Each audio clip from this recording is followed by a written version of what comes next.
Сигурност. Внатрешни и надворешни варијанти. Извадок од книгата Вашите слаби точки од Вен Дајер. Пред многу време сте научиле како да ги пишувате своите писмени задачи или есеи. Речено ви е дека е потребен добар вовед, добро организирана разработка и заклучок. Може би истата логика сте ја примениле на вашиот живот и сте дошле до тоа сиот живот да го гледате како писмена задача. Вовете вашето детство, кога се подготвувавте да бидете личност. Разработка е животот како возрастна личност, кој е така организиран и спланиран за да се подготвите за заклучокот, на кое што пензионирањето му е среќен крај. Сиот тој организиран начин на размислување ве невозможува да ги живеете своите сегашни мигови. Животот според овој план подразбира гаранција дека се ќе биде во ред за секогаш. Сигурноста значи да се знае што ќе се случи. Сигурноста значи дека нема возбуда, ниту ризици, ниту предизвици. Сигурноста значи дека нема напредок, а недостатокот од напредок значи смрт. А покрај тоа сигурноста е мит.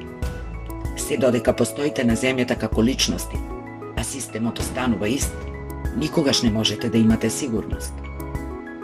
Дури и кога не е мит, тоа би бил многу тежок начин да се живее. Известноста го елиминира возбудувањето и напредокот. Сигурноста во светот на како што мислиме овде се однесува на надворешните гаранции, почнувајќи од имотите какви што се, куќата, автомобилот, до основите на животот, како што е работата и позицијата во заедницата. Но постои поинаков вид сигурност, кој вреди да се стекнува, а тоа е внатрешната сигурност, довербата во себе, за да можете да излезете накрај со се на што ќе наидете во животот. Ова е единствената сигурност која трае, единствената вистинска сигурност. Работите може да се расипат.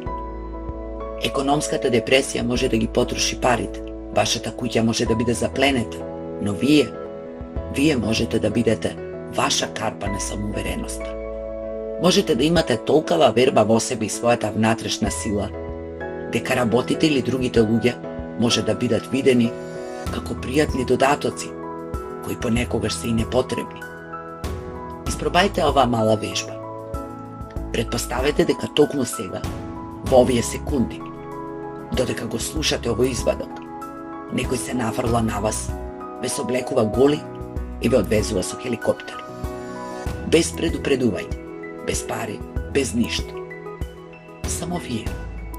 Да предпоставиме дека сте однесени до централниот дел на Кина и спуштени на некое поле. Ке се сретнете со нов јазик, нови навики, нова клима и ке се имате само себе.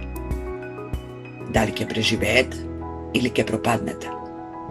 Дали ќе стекнете пријатели, ќе обезбедите храна, за солниште или едноставно ќе легнете таму и ќе лелекате поради тоа што сте доживеале катастрофа?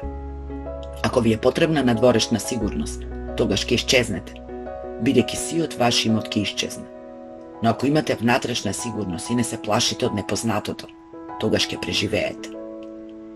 Сигурноста може да се редефинира како знање дека можете да излезете накрај со се, вклучувајќи го и тоа дека немате надворешна сигурност.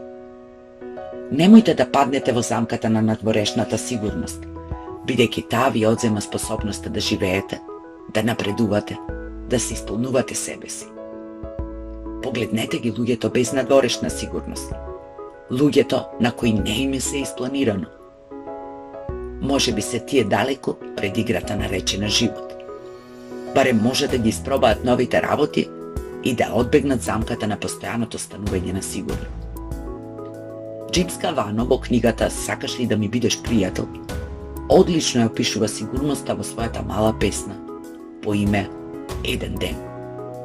Еден ден ќе заминам и ќе бидам слободен и ќе ги оставам стерилни во нивната сигурна стерилност. Ќе отидам без следна адреса, преку некои јалови дивини, ќе го оставам светот. Потоа ќе скитам ослободен од грижите, како некој невработен атлас. Имајте убав ден И во периоди кога немаме надворешна сигурност, имаме можност да работиме на својата сигурност, на внатрешната сигурност. Тоа може.